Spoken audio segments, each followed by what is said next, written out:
Okay, guys. So in this video, we'll discuss quick rapid revision of medicine. So my name is Dr. Raman Setia. So we'll start with the difficult topic that is important every year in exam, that is hematology.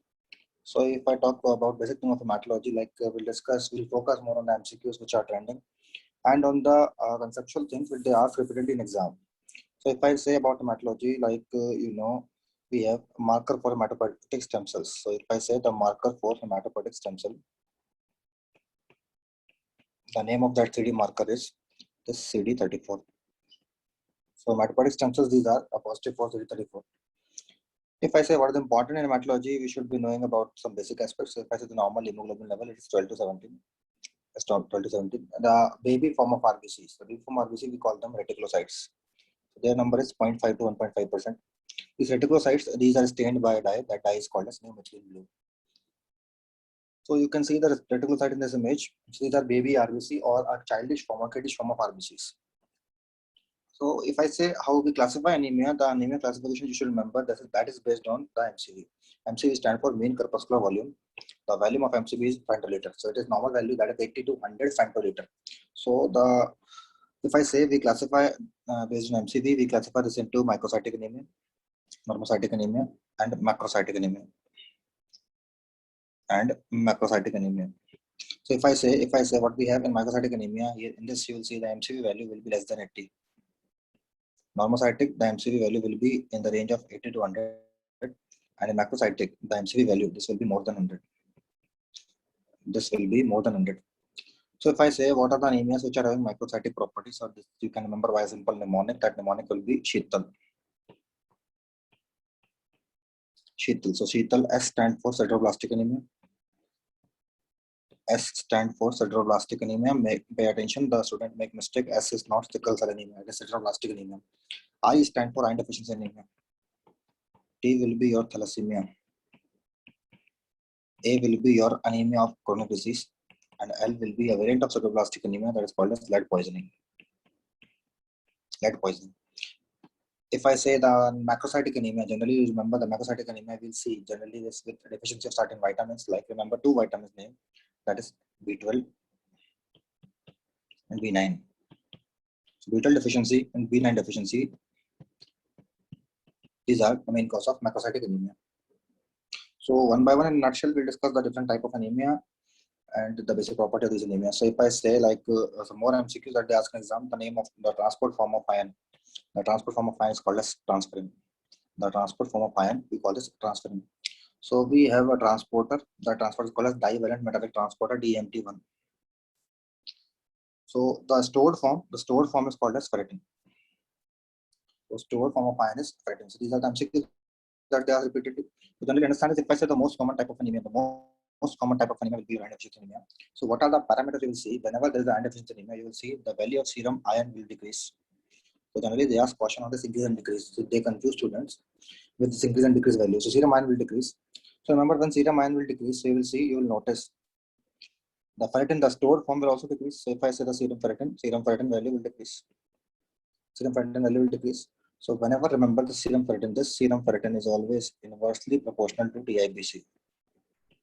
It is always inversely proportional to TIBC, total ion binding capacity. So this is a rapid revision, so I'm not going into details of this. It is like a plan to focus on your upcoming exam. So if you see the TIBC value will be opposite of serum ferritin, so serum ferritin is decreased, so TIBC value will increase. And understand this, few more parameters you should remember, that is red cell distribution width and free erythropoietin level. These values will increase. So these are the values which are increase and decrease in iron deficiency anemia. So remember the one more thing, this is the question that they ask in exam. These are the facts based information about iron deficiency anemia. Iron deficiency anemia. If we move ahead, if I say some more MCQ that they ask in exam, what about the iron absorption? Iron absorption, understand iron absorption will occur in duodenum. So if I say an absorption occurring in duodenum, so you'll see MCH will decrease and MCHC will remain unchanged. MCH will decrease. So I told you before, MCV will also decrease, but MCHC remain unchanged in iron deficiency. So we have an index, that is, if you calculate this like MCV divided by RBC count, we get a value that index is called as Mentzer index. This Mentzer index value is less than 13. Then it's suggestive of thalassemia, because both are microcytic hypochromic. If values are more than 13, this is suggestive of iron deficiency anemia. So Manzer index is used to differentiate iron deficiency anemia from thalassemia. So thalassemia, if I say thalassemia is having L, so remember Manzer index is low, L for low in thalassemia. Okay, moving ahead, if I say if you see a person, like a clinical question that what are the features? So feature of any anemia, you will see there will be fatigue.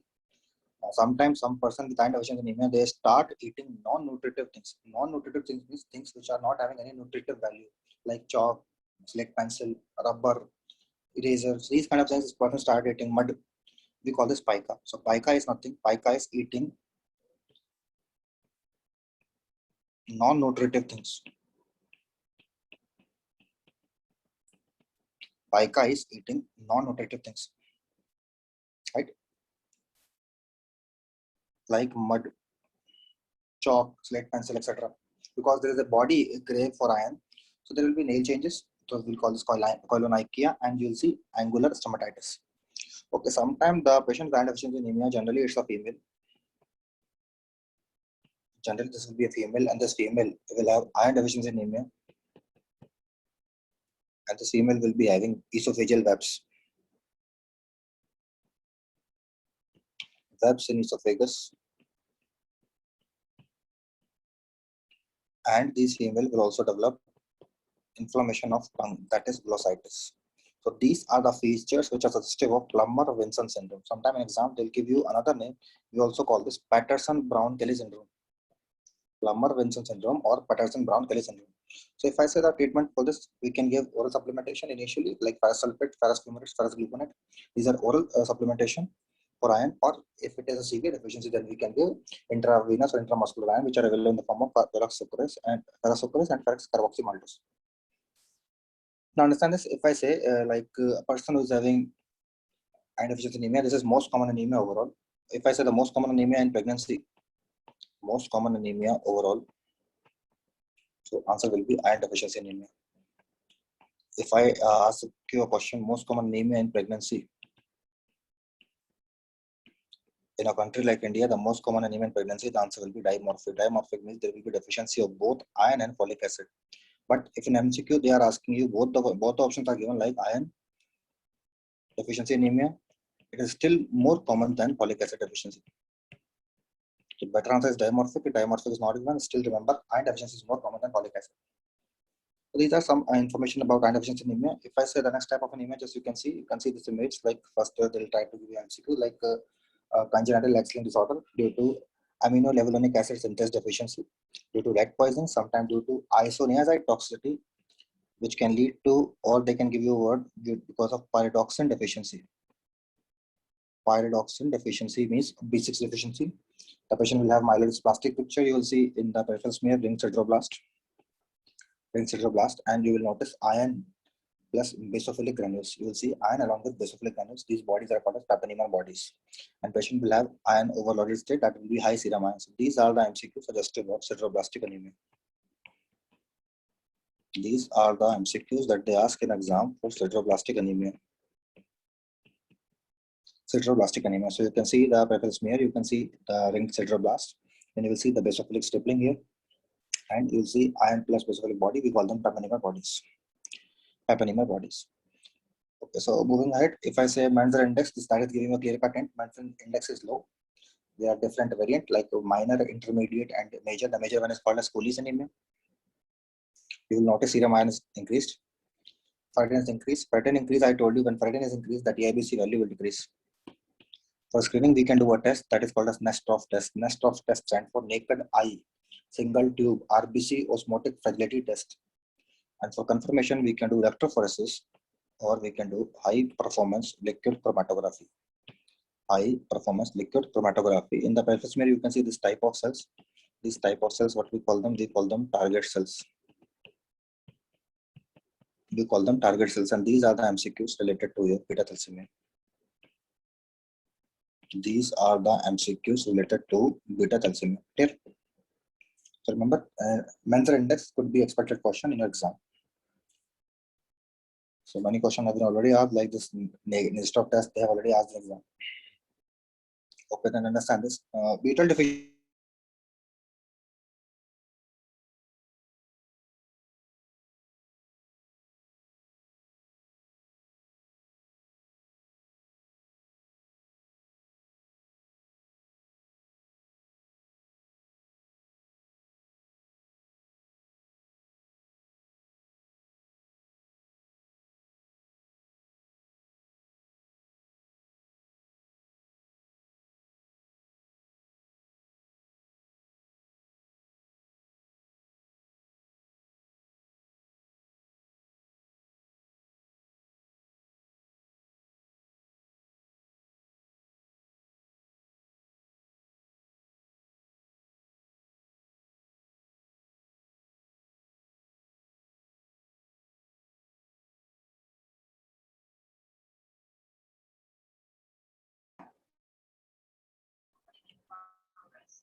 Okay, so if I say like B12 deficiency, renal deficiency, hypothyroidism due to alcohol consumption, sometimes due to liver disease. So sometimes you can get, sometimes rarely due to B6 and B1 deficiency, you can get macrocytic anemia. So these are the some causes of macrocytic anemia. So these are some of the causes of macrocytic anemia. If you see immature cell in macrocyte, we call them megaloblasts. So let us discuss these different type of anemias. If I say that we have B12, this B12 will bind with R binders in saliva. Then it will go to the pancreas, will release their protease. This pancreas will go protease, pancreatic protease. They will separate, they will detach this B12 from R binders. Then you will notice, what you will notice, this B12 will be again free. This B12 will bind with intrinsic factor, and it will ultimately in intrinsic factor will take this B12 to ileum. In ileum, we have QBAM receptors, and ultimately in ileum, you will see absorption of B12. So if I say the cause of B12 deficiency, you can see the cause of B12 deficiency, it can be due to the problem in your saliva, salivary gland. So there can be a problem in your salivary gland. There can be a defect in your pancreas, that is the pancreatitis, or there could be a congenital deficiency of intrinsic factor, or destruction of this intrinsic factor by some autoantibodies. Or you can say there can be the disease like any surgeries or any disease that affect your ileum, or there can be a mutation of these receptor. We call them QBAM receptors. So these are initial causes. Sometimes some parasites can also cause B12 deficiency. So understand this. If I say the vegetarian diet or vegan diet is most common cause in a few states of India, but overall, if I say the most common cause of B12 deficiency is pernicious anemia. So if I say the most common cause of B12 deficiency will be your pernicious anemia. And understand this, the parasite is called as Diphlobacterium latum. This Diphlobacterium latum can be a cause of B12 deficiency. I told you there is a congenital deficiency of intrinsic factor because of mutation of these QBAM receptors. So that will not be effective. We call this Imerslund-Grasbach syndrome. Sometimes you can get due to small intestinal overgrowth of bacteria. So how to make a diagnosis? You will see homocysteine level will increase, methylmalonic acid will increase. Schilling test we were doing in the past. In some places still we do this test to make a diagnosis of B12 deficiency. So these are the MCQs related to B12 deficiency. B12 deficiency. If I say the most common cause, overall most common cause will be pernicious anemia. Okay, then understand this nutrition deficiency due to increase in requirement, malabsorption syndrome, some drugs like methotrexate, these are important, methotrexate, some anticonvulsant drugs, especially phenytoin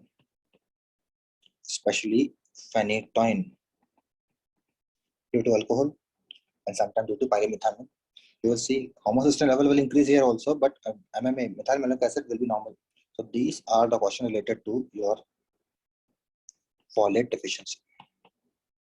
These are the MCQs related to your folate deficiency. What are the similarities between these two? So understand this. You will see both will have megaloblastic anemia.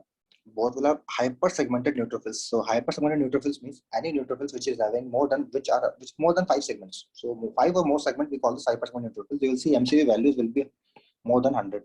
That is MCV value will increase. Then understand this. Sometime you will see a condition called as folate trap. So understand this. What is folate trap? Understand this. You will see methyl folate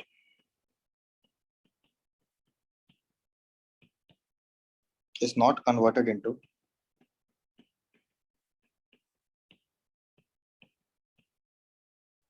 tetrahydrofolate. So this is when you have B12 deficiency. So when you have B12 deficiency, then you understand this, your methyl folate is not converted into your tetrahydrofolate. This is what we call this. We call this folate trap. Folate is available, but it is not able to convert. We call this folate trap. Okay, then we have intra and extravascular hemolysis. So understand this, intravascular hemolysis means it's occurring in your vessels. So basically this hemolysis is occurring in your vessels, blood vessels. If I say extravascular hemolysis, this is generally occurring in your reticuloendothelial system. In your reticuloendothelial system means it can occur in your spleen, it can occur in your lymph nodes, and sometimes in your liver. This is about intra and extravascular hemolytic anemia. So if I say what are the features you will see? If you see any condition that is having a predominantly intravascular hemolysis, you will see there will be hemoglobinemia. There will be hemoglobinemia. So excess hemoglobin will also be going into your urine. So there will be hemoglobinuria. Some of the hemoglobin will be aggregate in your kidney tubules, then it will be released later on. That is called as hemosideриnuria. You will see from the blood vessels, LDH level from the RBCs, LDH will be removed out. So we call this increased level of LDH, and you will see the low level of haptoglobin. There will be low level of haptoglobin. So these are two important features, that is increased LDH and low haptoglobin in case of intravascular hemolysis. In extravascular hemolysis, understand this, what feature you will see? You can see splenomegaly. There will be splenomegaly. You will notice there can be lymphadenopathy. Lymphadenopathy. The patient can develop jaundice. So you will see there will be hyperbilirubinemia because of increase in level of bilirubin. Hemoglobin will break down, so you'll get more bilirubin. This extra bilirubin can form pigmented gallstones. So there is possibility of pigmented gallstones. These are the features that are suggestive of extravascular hemolysis. Sometimes you will see there will be more hemolysis in some other organs like liver also. So there can be hepatomegaly in some cases. So if I say how it is possible to understand this, if I say you notice like heme, we have heme plus globin. This is your hemoglobin. So globin is made up of amino acids. So this will be recycled. This heme is made up of iron and protoporphyrin. Right? The end product of this hemoglobin, what you will get bilirubin. So that is why I understand that there will be more bilirubin. So whenever you see a patient of jaundice, so remember hemolytic anemia can also cause jaundice. Okay, then if I say a patient is developing warm type of hemolytic anemia, that is due to IgG. So generally the cause is idiopathic and seen in young females with SLE or sometimes due to drugs like methyl-dopa. This is what we call this. We call this warm AIHA. We call this warm autoimmune hemolytic anemia. If you see cold type, is generally seen in due to IgM, due to Epstein-Barr virus or mycoplasma infection. Right? So this sometimes we also call these antibodies as cold agglutinins. To make a diagnosis, we do Coombs test. In the peripheral smear, you will see spirochetes. And in fact, if I say the most common cause of spirochetes, most common cause of spherical RBCs, remember it is not hereditary spirocytosis. This will be your AIHA. Overall, most common cause of spherical RBCs is AIHA. Sometimes we will see AIHA associated with thrombocytopenia. We call this Evans syndrome. And you will see donor classical antibody. These are seen where in paroxysmal cold hemoglobinuria. So these are the MCQ suggestive of AIHA, autoimmune hemolytic anemia. One more thing, if I say AIHA is associated with a condition, that is AIHA is associated with a chronic lymphoblastic leukemia. Okay, PIK-A gene. Due to deficiency of DAF and MIL, these are having CD marker CD55 and CD59. DAF is decay accelerating factor, and MIL is membrane inhibitor of reactive lysis. You will see there will be decrease in level of GPA anchoring protein. There will be activation of membrane attack complex. To diagnosis, we can do HAM test, the best test being flow cytometry, and the drug that we use will be eculizumab. So these are the MCQ suggestive of PNH. Paroxysmal nocturnal hemoglobinuria.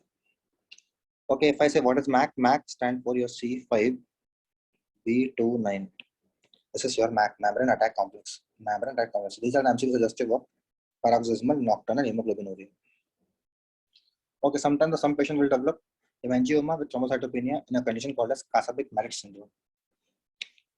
Okay, if I say the person is having the causative agent as hemolytic uremic syndrome, thrombotic thrombocytopenia purpura, Apla syndrome, HELP syndrome, any metallic or calcified object, in the peripheral smear you will find helmet cells. Helmet cells, these are nothing, these are broken fragment of RBCs. So these are nothing, these are broken RBCs.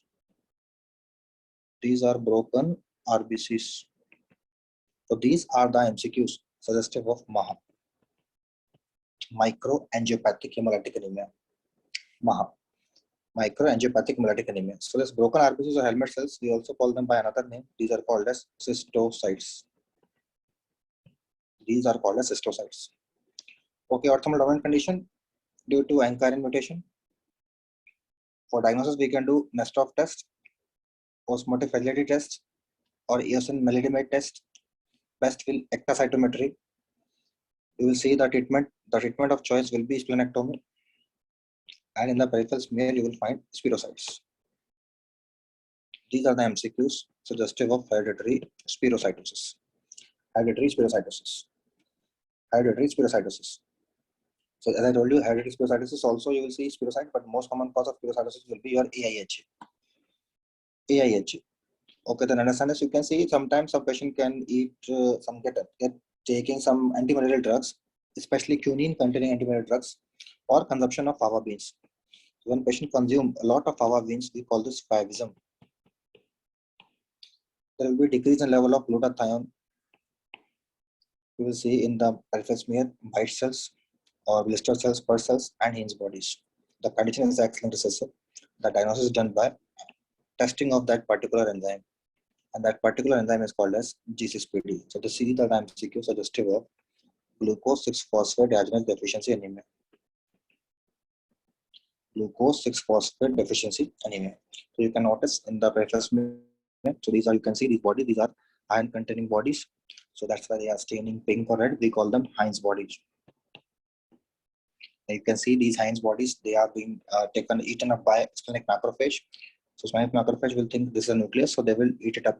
So what we get the left out residual cells. These cells are called as bite cells. So they will take a bite. So खा जाते हैं. Okay, then try to understand this. You can see in the peripheral smear, you will see sickled RBCs. In the peripheral smear, you will see these type of RBCs. These RBCs are called as sickled RBCs. So patient will develop symptoms like there will be fatigue. There will be fatigue. Patient will develop hand-foot pain. We call this hand-foot syndrome. Sometimes some patient will develop sudden painful erection of penis. That is priapism. There will be a strong pain in chest. We call this acute chest symptom. Acute chest symptom. There is risk of salmonella osteomyelitis.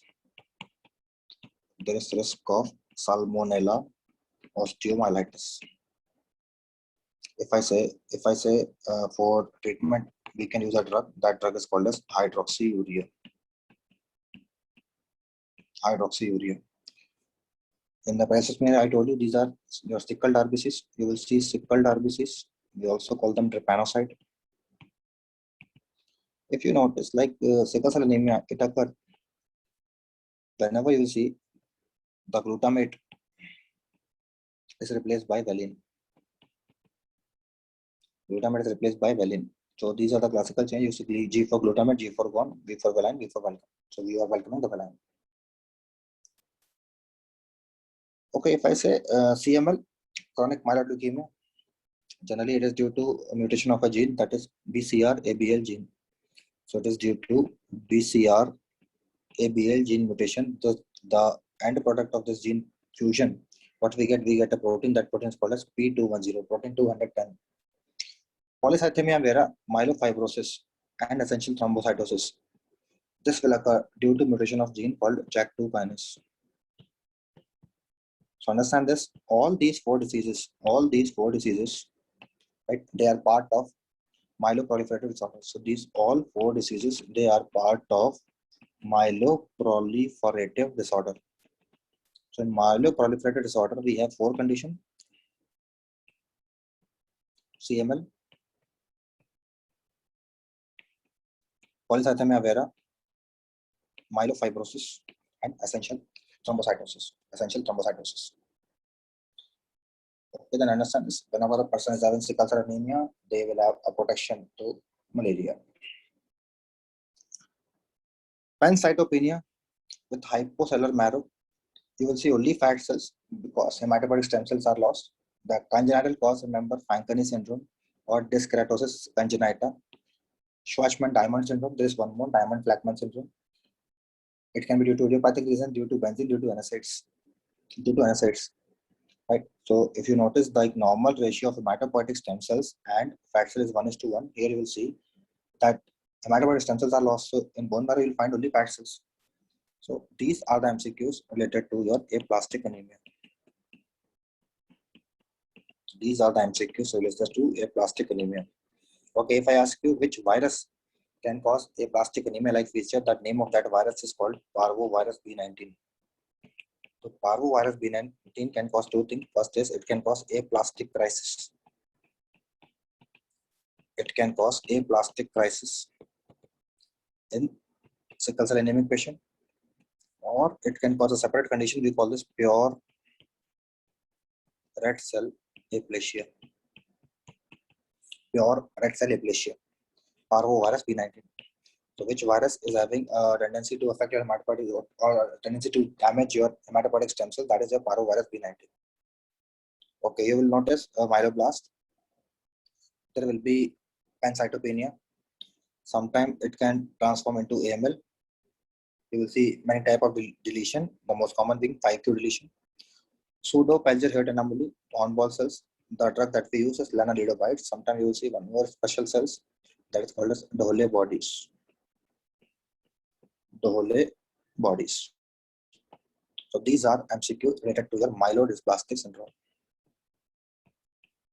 Myelodysplastic syndrome. Myelodysplastic syndrome. Okay, a patient came to you with bone pain. There is a bone pain. There is increased serum level, calcium level. In microscopy, you will notice, like in electrophoresis, in protein electrophoresis, you will notice M spike. This M spike is seen generally in IgG area. M spike is generally seen where in IgG area. Sometimes you will see, mostly it is seen in IgG area. Sometimes it is seen in IgA area. There will be hyperviscosity syndrome, lytic bone lesion, especially in the skull. We call them punched out lesion. We call this punched out lesion or osteolytic skull lesion. Most of the patient will end up with renal failure. There will be anemia. Right? In the smear, you can find Russell bodies, Dutcher bodies. This is you. You will find Dutcher bodies, Mott cells, and flame cells. Mott cells and flame cells. In the urine, you will see Banks-Jones proteinuria. The drugs that we use are lenalidomide, bortezomib, and steroid. So bortezomib is basically your proteasome inhibitor, and lenalidomide, this is cousin of your thalidomide. So these are the MCQs suggestive of your multiple myeloma. These are the MCQs suggestive of your multiple myeloma. Multiple myeloma. Right? Multiple myeloma. Okay, then sometime you will see there is increase in level of VEGF, vascular endothelial growth factor. The patient will develop polyneuropathy. So there will be polyneuropathy. There will be organomegaly. There will be endocrinopathy. There will be monoclonality with osteosclerotic features and skin changes. We call this POEM syndrome. This is what we call this POEM syndrome due to increase in level of VEGF. Okay, if I say oil rods, intracytoplasmic rod, we call them oil rods. ATRA is the treatment, especially in M3 type of AML. M3 type of AML is called as acute promyelocytic leukemia, right? Or we can also use arsenic trioxide. We can use arsenic trioxide, right? And generally this M3 type is due to RAR, retinoic acid receptor gene mutation, right? So these are the MCQs. You will also see gum infiltration in this case. These are the MCQs related to your AML. AML. AML. Okay, if I say the patient can present with T cell tumor or B cell tumor. So T cell tumor, if it is associated with T cell tumor, then you will see a media channel mass. The management we can give VAPD regime. VAPD regime. V stand for vincristine, asparaginase, prednisolone, daunorubicin. Vincristine can cause peripheral neuropathy. Asparaginase can cause pancreatitis. Prednisolone is steroid, so a lot of side effects like osteoporosis. And daunorubicin, understand daunorubicin is cardiotoxic. This is VAPD regime. And this is if in fact I can say this is most common leukemia. It is most common blood cancer, right? So these are the MCQs suggestive of your ALL. These are the MCQs suggestive of your acute lymphoblastic leukemia. So these are the MCQs suggestive of your ALL. Acute lymphoblastic leukemia. So most common overall most common leukemia is your ALL. Okay, then understand this. If I say smudge cells, sometimes called small lymphoblastic lymphoma, SLL, or small lymphoblastic lymphoma, you will see a Rye and Binet staging and associated with AIHA. Associated with AIHA, and this is most common leukemia in adult and elderly. In adult and elderly, so understand this. These are the facts. These are the facts about your CLL. This is your CLL.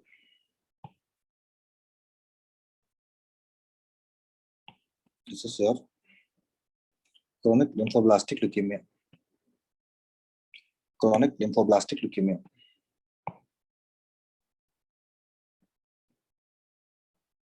CLL. Okay, then we have Hodgkin lymphoma. You will see classical feature, that is Reed-Steinbach cells. Reed-Steinbach cells. So how you will differentiate Hodgkin from non-Hodgkin? That in Hodgkin you will find Reed-Steinbach cells. In non-Hodgkin there will be no Reed-Steinbach cells. So Hodgkin lymphoma will have a good prognosis. So you can know the classification. If I say the most common type of Hodgkin lymphoma will be nodular sclerosis. Nodular sclerosis. If I say which type of Hodgkin lymphoma is most common type in our country, that is in India. Remember, in India it is mixed cellularity. In India, this will be your mixed cellularity. So I hope you guys are remembering the mnemonic which I gave you in the class. If I say which type will have best prognosis, this will be lymphocyte predominant. Lymphocyte predominant, and if I use the word worst prognosis, so this will be your lymphocyte depleted. Lymphocyte depleted. Okay, let me discuss about the non-Hodgkin lymphoma. Non-Hodgkin lymphoma, just the main thing is the classification that you should remember. So remember the classification of non-Hodgkin lymphoma, that will be Facebook do make hairy adult marvelous and adorable. Facebook do make hairy adult marvelous and adorable. If I say F is follicular cell lymphoma, with F you'll see it is follicular cell lymphoma. Follicular cell lymphoma. B will be your Burkitt's lymphoma, which is prevalent in Africa. D is your diffuse large B cell lymphoma. M can be your maltoma. With M, remember the lymphoma that is seen due to inflammation, we call this marginal zone lymphoma. And with M, you will see mantle cell lymphoma. Mantle cell lymphoma. Hairy stand for hairy cell leukemia. Hairy cell leukemia. If I say with adult, that is your adult T cell leukemia. Adult T cell leukemia. And this is your mycosis fungoides. Mycosis fungoides, pay attention, it is not a fungal infection. By this name, it is looking like a fungal infection. Adorable will be your anaplastic large T cell lymphoma. Anaplastic large T cell lymphoma. Anaplastic large T cell lymphoma. So these are the classification that you should remember. So follicular cell lymphoma associated with the translocation, that is translocation 14-18. So remember F for follicular, F for 14. Burkitt lymphoma, translocation name will be translocation 8-14. Translocation 14-18. Burkitt lymphoma, translocation 8-14. If I say the most common type of non-Hodgkin lymphoma will be your diffuse large B-cell lymphoma. Maltoma is associated with H. pylori. H. pylori. If I say marginal zone lymphoma, this is associated with inflammation. Mantle cell lymphoma, this is associated with translocation 11, 13. Adult T cell leukemia, remember, it is due to HTLV1 infection, human T cell leukemia virus 1 infection. Mycosis fungoides, it looked like a fungal infection. When it complicates, we use the term Sézary syndrome. When it complicates, we use the term Sézary syndrome. These are about non-Hodgkin lymphoma. Non-Hodgkin lymphoma. This is the discussion of hematology in a brief. Now we'll talk about gastrology. So if I say gastrology, like what are the conditions which can be exposed to esophageal cancer? So we can have Plummer-Vinson syndrome, which I already told you that patient will have glossitic esophageal web, and there will be iron deficiency anemia, and more common is in female. If I say a condition that you'll see, we call this tylosis palmaris. So just one more thing, like in Plummer-Vinson syndrome, you will see there is risk of squamous cell carcinoma. Right? Squamous cell carcinoma. So in tylosis palmaris also there is risk of squamous cell carcinoma. If I say achalasia cardia, also is having a risk of squamous cell carcinoma. But if you talk about Barrett esophagus, this will convert into adenocarcinoma. So achalasia cardia, you already know that is there will be, we'll discuss that in later. Okay, Barrett esophagus, you'll see that it is due to metaplasia. Tylosis palmaris, just I want to just highlight this thing. Tylosis palmaris is sometimes you'll see some patient will have thickening of palms and toes. There will be thickening of palms and toes.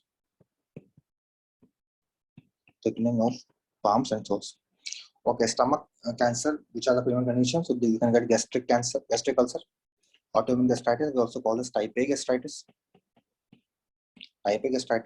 Mental disease, Crohn disease. So these are the conditions which can convert into your stomach cancer. These are the conditions which can convert into stomach cancer. Okay, if I say Coquinte-Canada syndrome, you will see the patient will have manifestation like there will be loss of hair. There will be loss of hair from the eyebrows, in the face. There will be hyperpigmentation of skin. Familial adenomatous polyposis and IBD. IBD means it's having both features, that is Crohn disease, both condition, that is Crohn disease and ulcerative colitis. So these are the pre-malignant condition for intestinal cancer. Okay, then if I talk about upper GI bleed. If I say upper GI bleed, remember the upper GI bleed, the most common cause is peptic ulcer disease. So if I say the most common cause for upper GI bleed, this will be your peptic ulcer disease. So upper GI bleed can also occur due to drugs. It can occur due to varices. Whenever it is occurring due to varices, this will be severe. It will be severe hematemesis. It can occur due to Mallory Weiss tear. So you can get this type of bleed due to Mallory Weiss tear, or sometimes due to the Dilophus lesion. So if I say what is Dilophus lesion, it is nothing. It is you'll see in some patient you will see abnormal, thick, tortuous arteriole. We call this Dilophus lesion. Right. So this is a single large. You can see abnormal, single abnormal, large tortuous arteriole in the submucosa. So these are the most common. The most common cause, remember, this will be a peptic ulcer disease. And Mallory Weiss tear, it's just a mucosal bleed. It is a mucosal tear. If I say hemophilia, it can occur due to many reasons. Like it can occur due to a surgical trauma during liver surgery or during surgery of your bile duct. It can occur due to rupture of hepatic abscess. It can occur due to tumor. It can occur due to parasite. Sometimes due to liver, during liver biopsy, you can get hemophilia.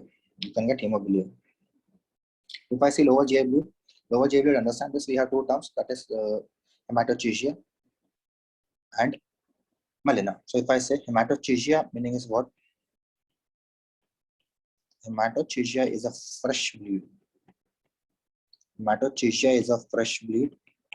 And if I say melena, this melena will be your delayed bleed. So first, let me tell you the most common cause of hematochezia. This will be your hemorrhoid, followed by diverticulitis. Right? The most common cause will be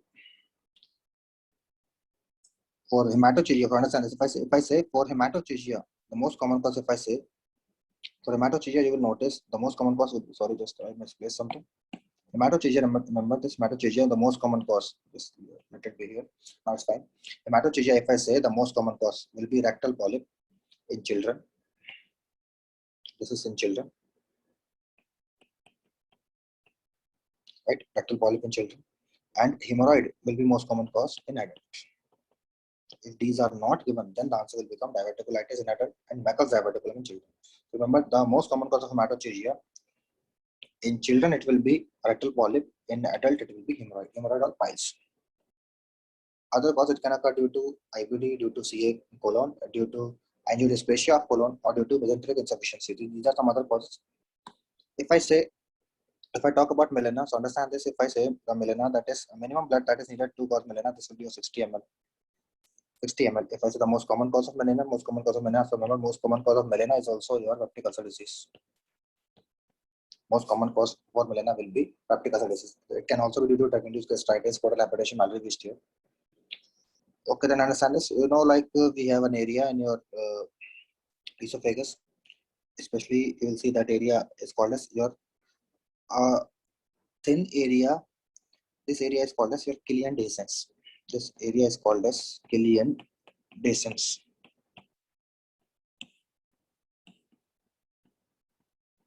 Understand this? So it is a thin and weak area between your oblique fibers of superior constrictor and cricopharyngeal. So this, understand this. Sometimes you will see a pulsion and acquired and a false diverticula. Pulsion acquired and a false diverticula from this area. That area is called as Killian's dehiscens, and this diverticula is called as Zenker's diverticula. This is what we call this Zenker's diverticula. So don't confuse this with Zenker's degeneration. Just let me write one more thing, like MCQ that they ask in exam. If I say Zenker's degeneration, you will see generally in a patient with enteric fever or typhoid. Zenker's degeneration you will see in enteric fever or typhoid. Okay, next if I say Feline esophagitis, it's a running topic. They're asking again and again. We also call this eosinophilic esophagitis. Eosinophilic esophagitis. So understand this.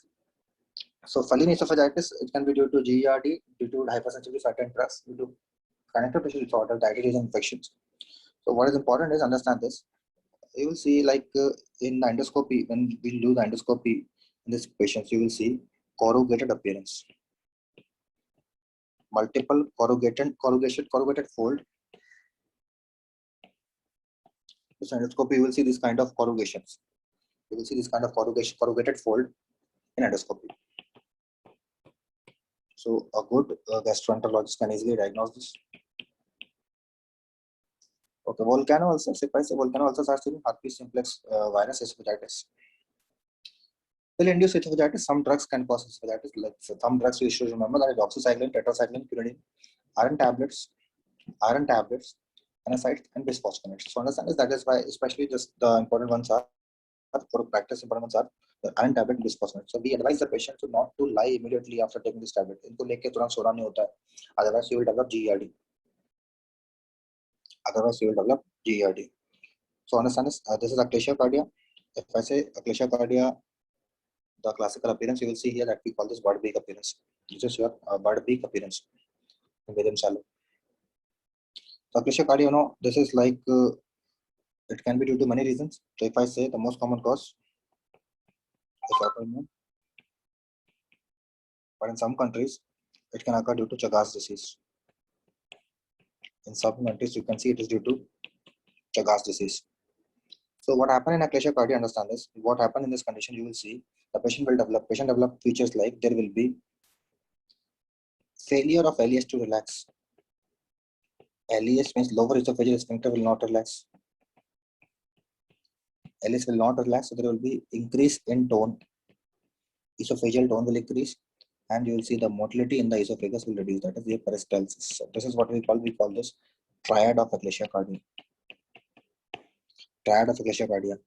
So patient will develop dysphagia. This is the old question that they ask again and again, that this dysphagia will be more for liquid. Dysphagia will be more for liquid than solid. If I say the investigation of choice, it is not. Investigation of choice is not barium swallow. This will be your manometry. And the treatment is surgery. The surgery that we do here is Heller's myotomy. Generally, the medical management is not sufficient, so we send the patient to surgeon, and surgeon will do Heller's myotomy. Okay, esophageal angina. You will see There will be premature contraction in the esophagus. We also call this diffuse esophageal spasm, right? Diffuse esophageal spasm or esophageal angina. Understand this? This appearance in like barium swallow, you will see the appearance here. This appearance is called as corkscrew appearance. Corkscrew appearance. So this appearance you will see in barium swallow, that will be your corkscrew appearance, right? The investigation of choice in this condition is also manometry. Here also you have to do manometry, right? We call this corkscrew appearance or a rosary bead appearance.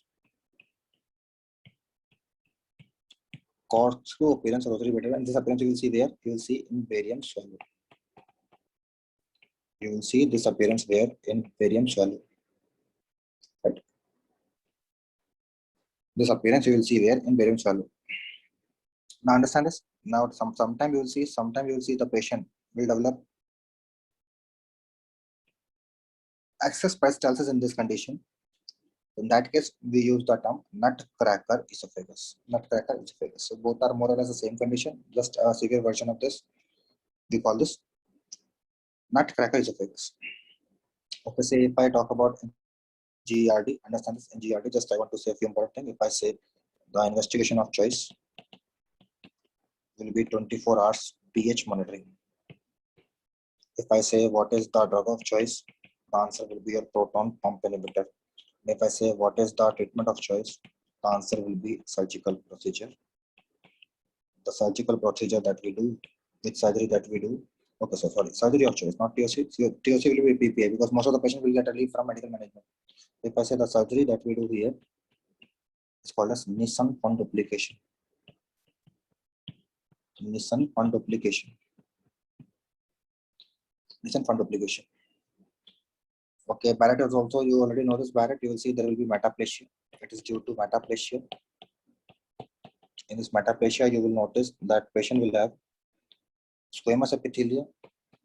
This squamous epithelia is replaced by columnar epithelia.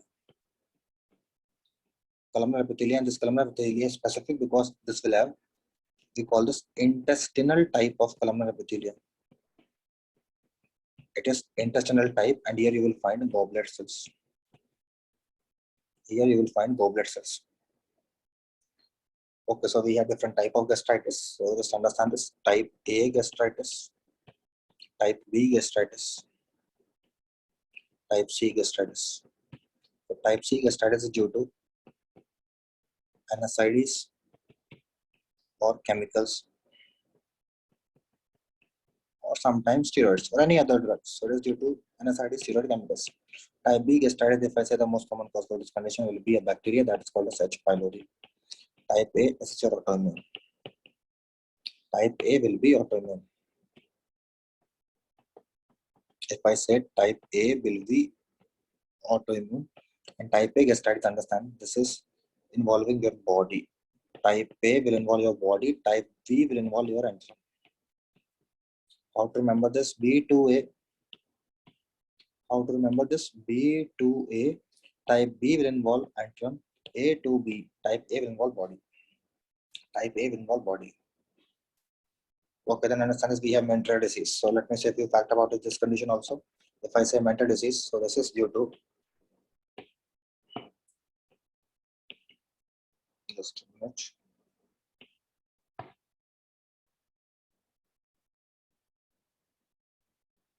Mental disease, understand this, you will see large gastric fold in this condition, right? There will be protein losing enteropathy. So we use the term protein losing enteropathy. So this is mental disease. If I say,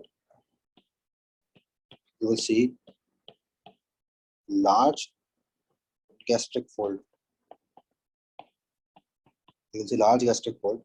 There will be due to mutation of TGF alpha. TGF alpha. If I say there will be protein loss, we also call this protein losing enteropathy. There will be protein loss. And you will see foveolar cell hyperplasia. You will see foveolar cell hyperplasia. Okay, then what we have a syndrome that is called as Zollinger-Ellison syndrome, ZE syndrome. So basically in this condition, you will see the patient will develop more gastrin. So there will be hypergastrinemia. So there will be hypergastrinemia. Patient will have more gastrin level, gastrin hypersecretion. There will be peptic ulcers, and these peptic ulcers are very difficult to treat. Refractory peptic ulcers means you will treat them, but still they will keep on reoccurring. And for to make a diagnosis, we do a test. Just that test is called as anyone that is called a secretin stimulation test. Test that is called as secretin stimulation test.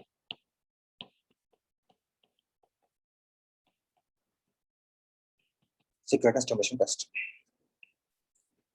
Okay, then celiac screw, this is also called as gluten sensitive enteropathy. We call this gluten sensitive enteropathy. So the antibody that you will find here will be your anti-gliadin, anti-endomycin,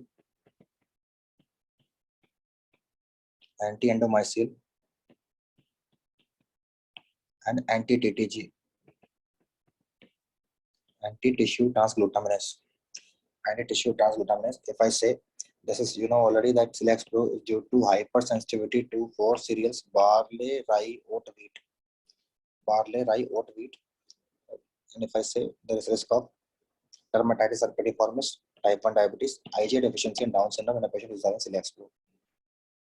In histopathology, if you see what you will find in microscopy. In microscopy, you will find there will be villus atrophy. There will be villus atrophy and crypt hyperplasia. Villus atrophy and crypt hyperplasia. Okay, then what we have? We have bacterial overgrowth syndrome. We also call this blind loop. So first, let me say tropical screw. If I say what we have, tropical screw. Tropical screw, understand this. This tropical screw is due to bacterial overgrowth. It is due to tropical bacterial overgrowth and commonly seen in air travelers. It is commonly seen in air travelers due to bacterial overgrowth. The treatment you will do by antibiotics. So treatment, how it is managed, we need to give broad spectrum antibiotics. Whipple disease. Okay, we'll discuss Whipple disease later on. The first is bacterial overgrowth syndrome. We also call it blind loop syndrome.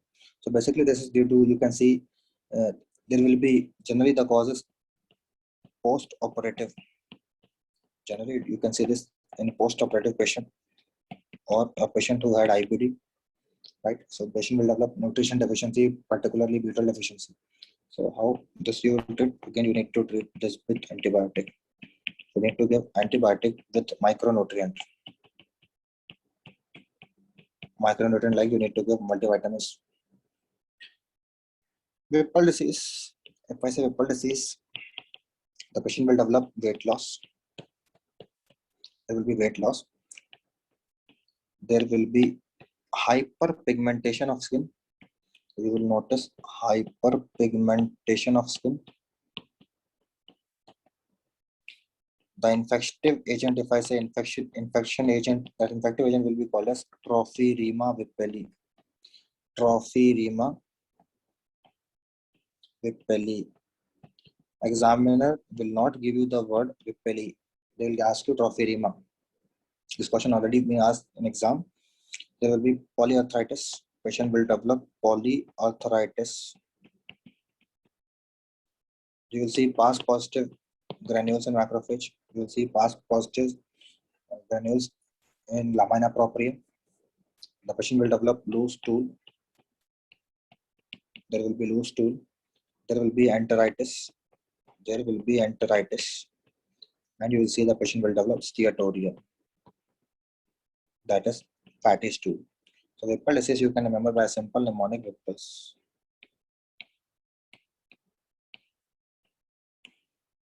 Whipple disease you can remember by simple mnemonic Whipples. Okay, then understand this. We have inflammatory bowel disease. Inflammatory bowel disease. So basically there are two conditions. First is Crohn's disease. And second will be ulcerative colitis.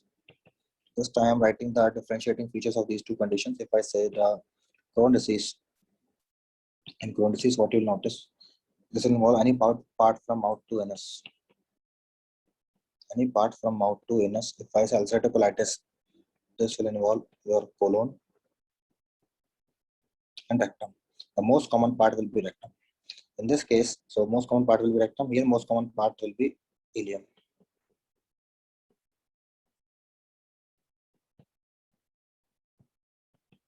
And understand this, and you should remember the antibody here you will find will be ASCA.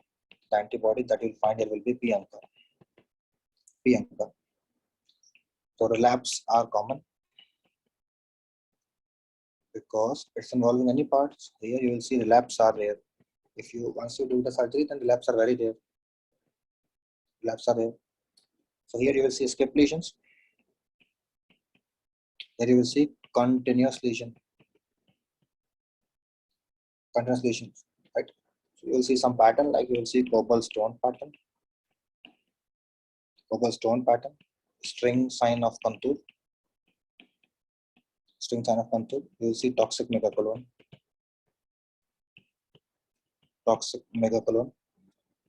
or lead pipe appearance. Okay, if I say pseudomembranous colitis, so understand pseudomembranous colitis. This is mainly due to excess antibiotic use. Whenever a person is taking excess antibiotics, so understand this, what happens is this will damage to your normal flora. When normal flora is damaged, there is a growth of a pathogenic anaerobic flora that is called as Clostridium deficit. If I say what are the common antibiotics which can cause this, so remember, if I say what are these antibiotics, understand this one by one. The most common antibiotic that can cause this, that we use in hospitals, this will be your cephalosporin. But most potent cause is clindamycin. So if I say most common antibiotic that cause this, and if I say most potent antibiotic that can cause this is clindamycin. If I say the most common oral antibiotic will be your amoxicillin. Most common oral tablet that can cause this will be amoxicillin. Right? How to manage this? How to manage this condition? We have two drugs available. We can give vancomycin and we can give metronidazole. Metronidazole is cheaper, easily available. Vancomycin is slightly expensive. And metronidazole. So this is how we manage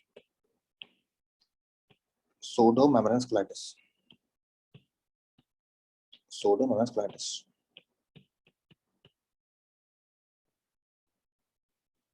Okay, then we have Malraux syndrome, Boyra syndrome. So understand this, Malraux syndrome is just a mucosal tear, only mucosal tear. Boyra syndrome will be transmural. Transmural means there will be complete rupture. So this is transmural, right? And spontaneous rupture. Boyra will be mucosal tear. Boyra अपने आप ठीक हो जाएगा. Patient, this will be a self-limiting condition. So you will see it is a self-limiting condition. Okay, then after stomach, after GIT, let's move to liver now. So if I say the scores, we have MELD score, creatinine, bilirubin, INR. The version of MELD score that we use in pediatrics is MELD score. We call this pediatrics and stage liver disease. MELD is a model for end stage liver disease. So here what we have bilirubin, INR, albumin, age of patient, obesity status. Now, other prognostic index we use when we want to do a liver transplant in a patient of Wilson disease. So we have here three components. Now, the prognostic index, remember this is by SPI. Right? SGOT, bilirubin, INR. Matrix discriminant score is for treatment in alcoholic liver disease. For alcoholic liver disease, we use matrix discriminant score. Also, we use Lilly score. Then we have Child-Pugh classification for grading of cirrhosis. So if MELD is more than 14, that is indication of transplantation. If MELD is more than 14, that's indication of transplantation. Maldy-Helen bodies you will see in alcoholic hepatitis, cirrhosis, PBC, hepatocellular carcinoma, and sometimes in patients with morbid obesity. These are the contraindications of liver transplant. So these are the conditions where we avoid doing liver transplant. AIDS, uncontrolled hepatocellular function, sepsis, alcohol abuse, or liver metastasis. Okay, cardiac cirrhosis and Buercher syndrome. To understand this, cardiac cirrhosis, this is another name for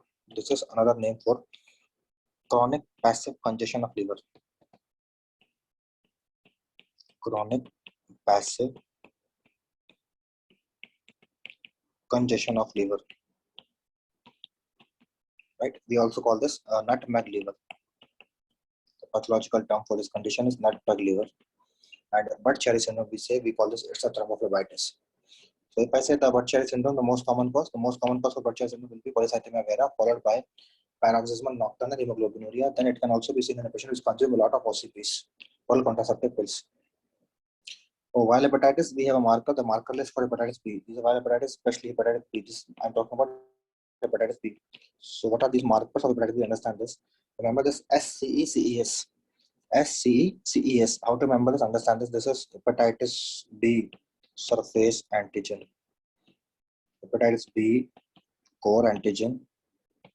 Hepatitis B enveloped antigen. Right? Then we have anti-HBC antibody. First three will be sequence of antigen, next three will be sequence of antibody. Anti-HBE antibody, anti-HBS antibody. So understand this, HBS antigen also called as Australian antigen. This is a marker for entry of virus. So this is the marker for viral entry. This means virus entered your body. This is the marker for entry of virus. This is core antigen. Core antigen is not detected in laboratory, so not asked in MCQs. This is not detected. E antigen means envelope. This is a marker for infectivity.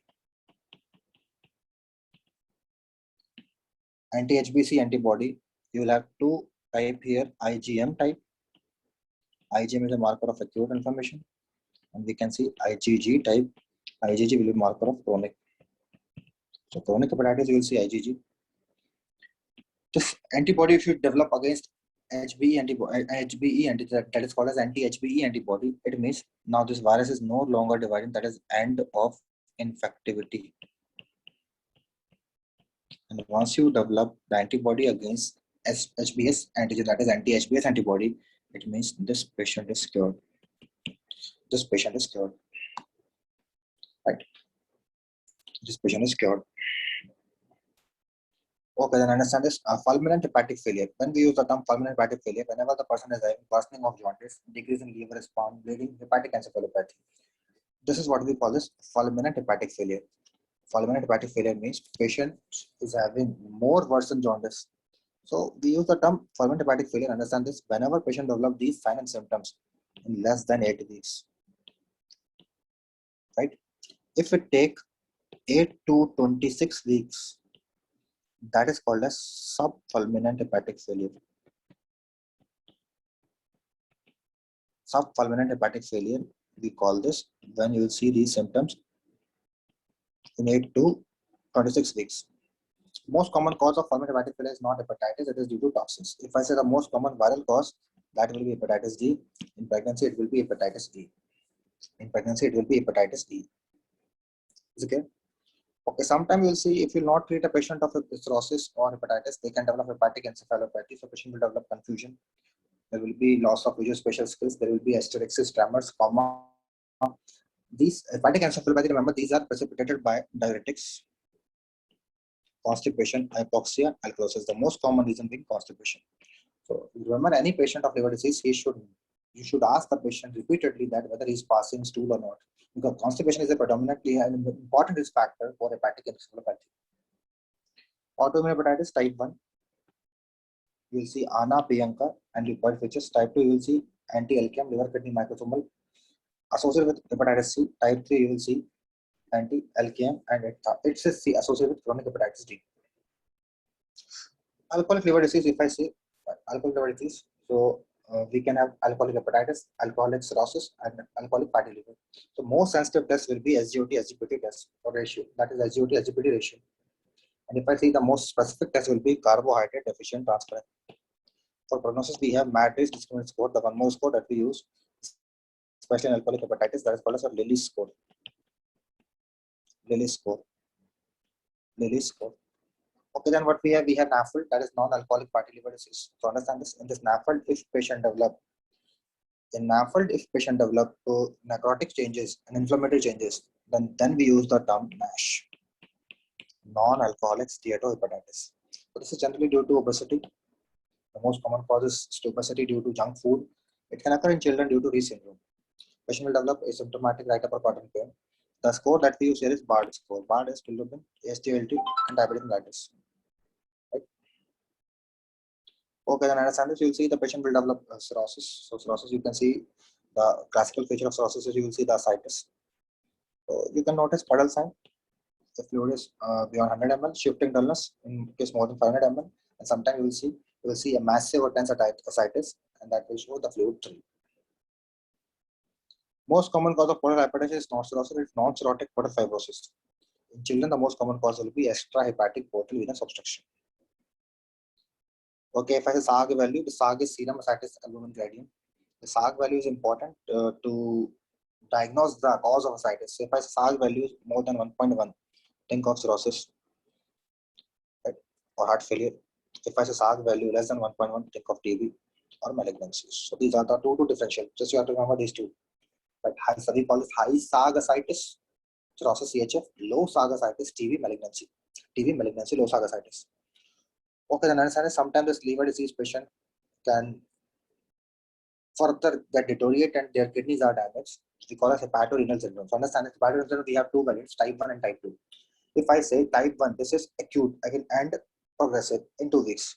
So you'll see patient will have doubling of serum creat and half of GFR in less than 2 weeks. We call this type 1.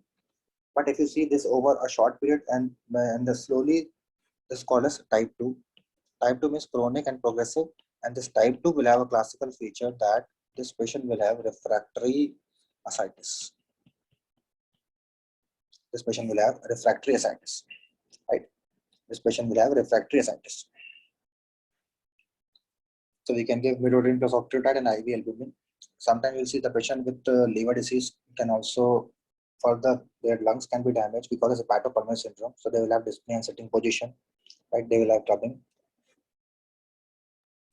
Primary biliary cirrhosis and primary sclerosing cholangitis. So understand this primary biliary cirrhosis, the antibody name you will find it will be AMA, anti-mitochondrial antibody. PSC you will find Bianca because most of the cases you will see are associated with ulcerative colitis. If I say in PBC, you will see this is destruction of mainly a problem of your intrahepatic bile duct. So basically, intrahepatic duct are affected. Here you will see extrahepatic duct are primarily affected. And intrahepatic. A few damage you will see, less damage you will see in intrahepatic.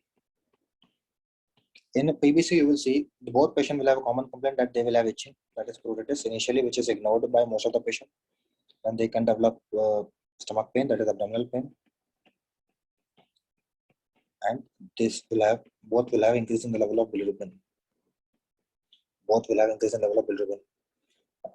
The last important thing which I want to tell you here is that in PBC, there will be risk of HCC. These primary biliary cirrhosis can further convert into hepatocellular carcinoma, where here you will see the risk of cholangiocarcinoma.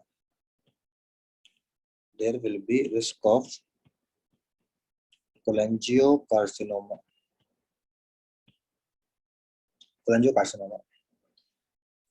If I say the treatment of choice for both condition, will be liver transplant. In PSC, you can initially try for stenting, but the treatment of choice in both these conditions will be same. That will be liver transplant. Okay, if I say Dubin-Johnson syndrome, so understand this Dubin-Johnson syndrome. Dubin-Johnson syndrome, you will see the color change. The liver color consistency will be changed. The test that we do will be bromosulfatine test. Other than this, what is important in Dubin-Johnson syndrome, you should be knowing it is due to MRP2 mutation. It is due to multi-drug resistant protein 2 mutation. MRP2 mutation. That is called as your Dubin-Johnson syndrome. The liver color will change, so we also call this black liver. Right? So Dubin-Johnson and Rotor syndrome. Right? Here you will see increase in level of conjugated bilirubin.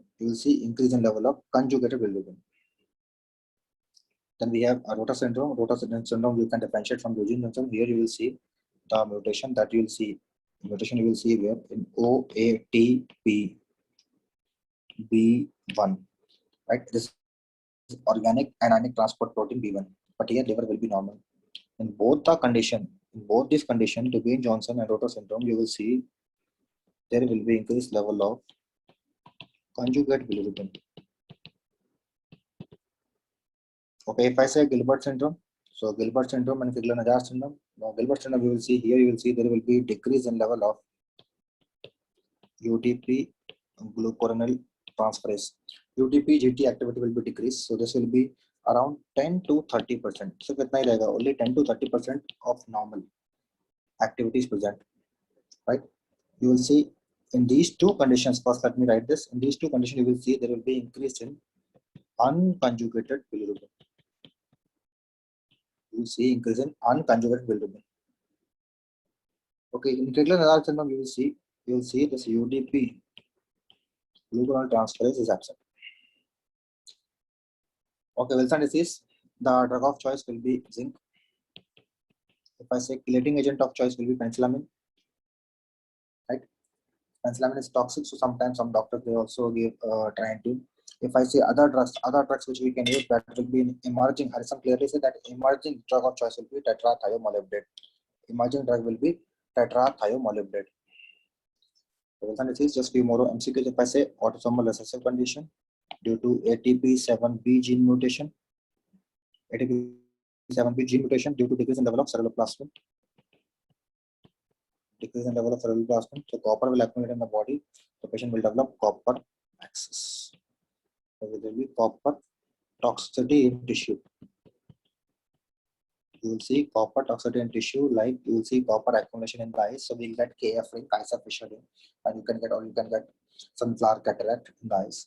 How you manage? By zinc. The prognostic index is Nasser prognostic index. If I say hemochromatosis, understand this. The most common manifestation will be arthropathy. It can affect your device skin pituitary, so patient can develop sexual dysfunction. There can be bronze discoloration of skin. We call this bronze diabetes. And one more thing, that is pancreas. So understand this: the iron will accumulate in pancreas and it will accumulate in the skin. So pancreas, when it will accumulate in the pancreas, you will see it will not allow insulin to release. So when insulin is not released, we call this diabetes. So we call this bronze diabetes.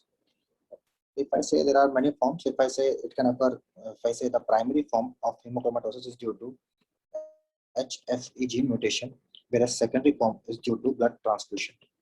Excess blood transfusion, you can get secondary form. The treatment that we do, the drug of choice will be nesferrioxamine.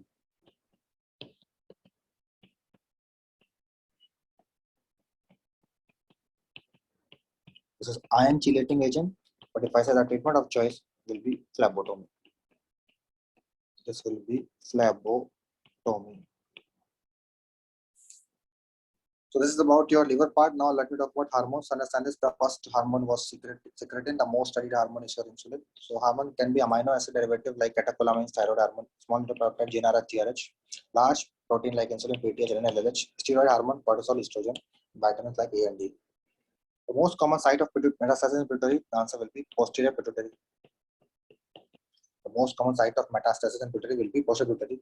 And if I say like what will be the most common manifestation? To understand this, the most common manifestation you will develop, that will be, you will see the patient can develop diabetes insipidus. Patient can develop diabetes insipidus. So in the pituitary, we are having different type of cells, like we can have somatotroph, lactotroph, corticotroph, thyrotroph, gonadotroph. Somatotroph will release your GH. Lactotroph will release your prolactin. Corticotroph, ACTH. Thyrotroph, TSH. And gonadotroph will release your FSH and LH. So you can get a tumor of this, like tumor of this will be prolactinoma, tumor of lactotrophic cells will be prolactinoma, tumor of thyrotrophic cell will be TSH secreting adenoma. If I say normal prolactin level is less than 25, prolactinoma it's more than 250. How will you make a diagnosis? Fasting prolactin level. You can do an MRI, that is gadolinium based MRI, to diagnose the prolactinoma. If I say the most common symptom of prolactinoma,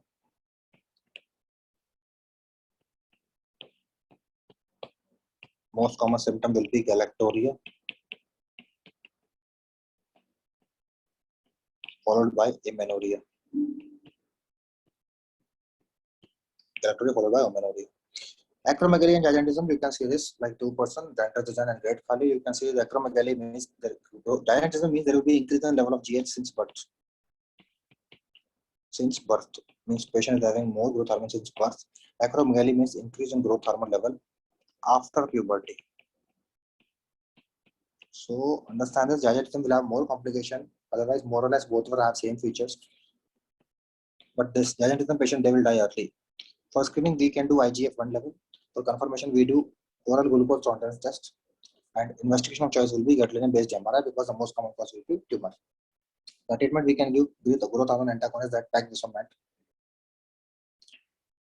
Congenital hypopituitarism, you can see due to pituitary dysplasia, septo-optic dysplasia. Okay, then understand we have diabetes insipidus. If I say diabetes insipidus, to make a diagnosis, what we do water deprivation test. Right. So we can have diabetes insipidus, what we do water deprivation test, and how we treat this. So we have three variants. So if I say we have three variants, understand this. We give desmopressin in central diabetes insipidus. Central diabetes insipidus. We give thiazides in nephrogenic diabetes insipidus. And we give amiloride in lithium-induced diabetes insipidus. In lithium-induced diabetes insipidus, what we give amiloride. We give amiloride in lithium-induced diabetes insipidus. Okay, if I say like how you will differentiate diabetes insipidus with SIADH, that is important. So just let me give you a quick summary. So SIADH I'm writing on the one side, and the second side I'm writing your diabetes insipidus. So let us just compare these because this will help you to solve the questions in exam. So if I say SIADH, the cause is a CNS problem. It is due to CNS problem. Sometime it could be ectopic. It could be ectopic. For ectopic, remember small cell lung cancer. It can be due to a paraneoplastic symptom of small cell lung cancer. What else? It can be due to side effect of certain drugs, like levetiracetam, like vincristine. So you will notice the three causes we have written here. If I say the diabetes insipidus also can be central, due to central problem. It can be due to nephrogenic. We call this nephrogenic. Or it can be due to side effect of certain drug like lithium. So just I'm writing the drug here, vincristine. And here I'm writing lithium. So if I say how we'll make a comparison between these two things, so first I'll just try to understand this, how to differentiate them. So you see urine osmolarity in this case will be increased. In diabetes insipidus, you will see urine osmolarity will decrease. Because understand this, because all water is reabsorbed, so urine osmolarity will increase in SIADH. If I say plasma osmolarity will be opposite. If you see plasma sodium level, because of dilution, you will see plasma sodium level will decrease. This will increase here. And urinary sodium level, because of natriuresis, you will see this will increase and this will decrease. To make a diagnosis, what we do water loading test. Water loading test. And for diabetes insipidus, what we do water deprivation test. We do water deprivation test. Okay, then these are like structure of your adrenal gland. So you can see medulla will release your epinephrine or epinephrine. Glomerulosa, that is GFR. Glomerulosa will release mineralocorticoid, fasciculata will release your glucocorticoid, reticular will release your sex steroids. Mineralocorticoid example I can give you, that will be your aldosterone. Aldosterone, which help in your salt and water retention. Glucocorticoid, cortisol. Sex steroid means your sex steroids. They will regulate your sex. So if I say how to remember this, the deeper you go, the sweeter it becomes. Salt, aldosterone, sugar, cortisol, sex. So mnemonic to remember this, like the deeper you go, the sweeter it becomes. Okay, then we need to discuss Cushing syndrome. That will continue because I think this is a huge video. So we'll continue in the next part of the discussion, like with some other topics. Another part of medicine will continue in the next video. See you in the next video.